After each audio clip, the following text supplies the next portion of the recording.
Сайын Шаймұратұлы, бұл жердегі ең бірінші базар өртенгеннен кейінгі жалпы құрылған жұмысшы топтардың жүргізілген жұмыстардың нәтижесінде жоспар өздеріңізге белгілі, енді өзіңіз де болдыңыз ішінде уақытында жоспар құрылған. Ол жерде мынау аудан әкімдігі тарапынан көмек көрсету бойынша сол кезде облыс әкімдігі тарапынан тапсырмалар беріліп, жаңағы айтып жатқан контейнерден құралатын базар бүгінгі таңда жұмыс істеп тұр. Ол өз мерзімінде аяқталды оның құрылысы. Қазіргі таңда ең бірінші жоспар бойынша қазан айының соңы, қараша айының басы бірінші онкүндігінде мынау қазіргі базар иесі мен жеке мердігердің екеуінің келісімшарты негізінде соғылып жатқан 610 орындық жаңағы павильонның бірінші кезеңі осы қараша айының бірінші онкүндігінде аяқталуы тиіс болатын. Алайда бірінші кезеңнің өзі кеше желтоқсанның 20-сында аяқталды ол жердегі.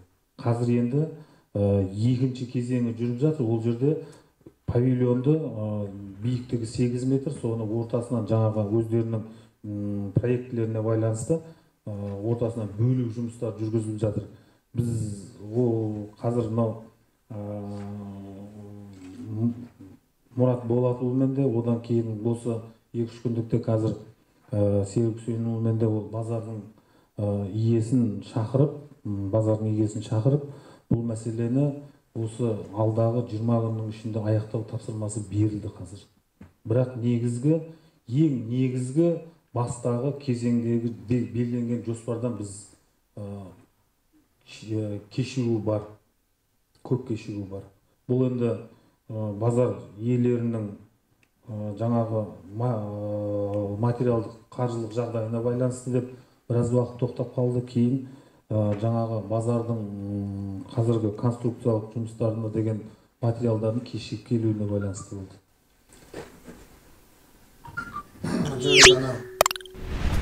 Ана әйел адам ғой, төлеп жатыр ма ақшасын? Бізде біраз ақпараттар бар.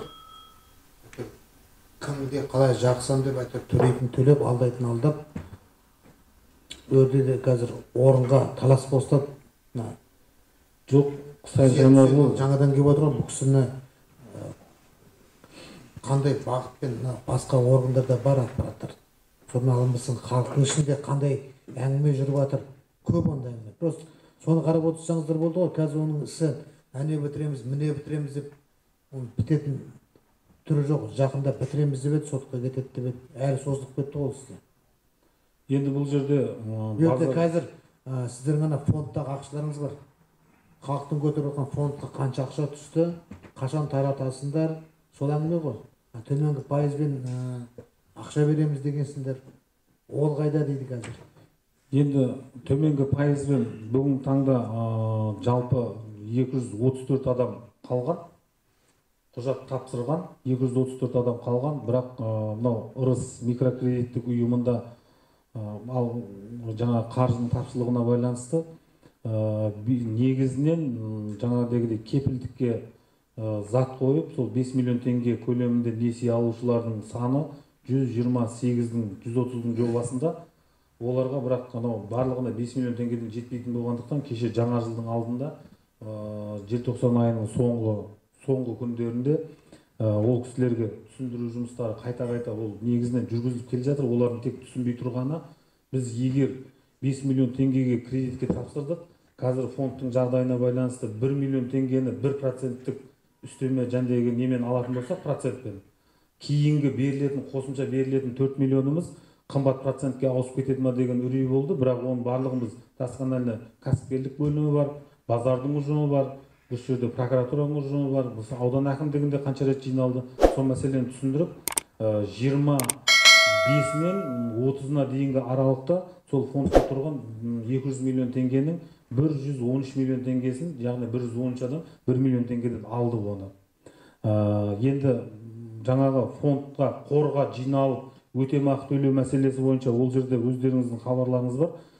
Біз жаңа жылға дейін 748 адамға, яғни сол жерден базарда шыққан өрттен зардап шеккен 748 адамға сол жаңдегі қор арқылы, кәсіпкерлерден жиналатын қор арқылы 20 мың теңгенің көлемінде біз солардың өздерінің жеке есеп счеттарын алып фондтың нелеріне өткізіп, енді 20 мың теңгеден түсті ғой, сол 20 мың теңгені біз жаңа жылға дейін сол фондқа жиналған 17 ма 15-16 миллион теңгенің көлеміндегі ақшаны толық 20 мың теңгені таратып біткенбіз.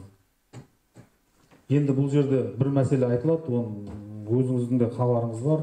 Жаңағы басында халықты басу үшін айтылған бір-екі мәселелер бар. Тоқтату үшін сол мәселелерге көбінесе мәселені соған алып келіп тірейді. Ал енді дәл бүгінгі таңдағы базар кәсіпкерлерінің бізге жалпы олардың көтеріп жүрген мәселесі мынау арзандатылған несиені жаңағы 5 миллион ба 5 миллион толықтырып беру.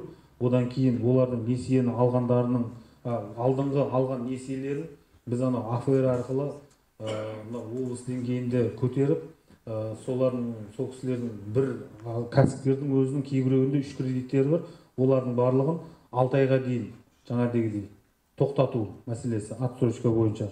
Енді оның да уақыты кеп қалды, оны тағы да 1 жылға ұзартып беріңдер деген мәселе көтеріп жатыр. Бірақ олар да қазір ол мәселе бойынша да АФРмен сөйлесіп жатырмыз, бірақ олар бір рет шегергеннен кейін екінші рет шегеруге жатпайтындығын түсіндіріп жатыр олар.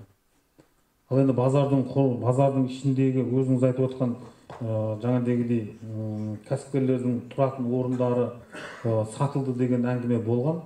Бірақ біз именно сол мәселені көтерген кәсіпкерлермен базар ұжымын арнайы 3 күндікте бөліп қабылдап, аудан әкімдігінде жаңағы картаны ашып қойып, ол жердегі жаңағы учаскелердің ешқандай жердің сатылмағандығын базар ұжымымен бірге біз ол кәсіпкерлерге талқылап бердік.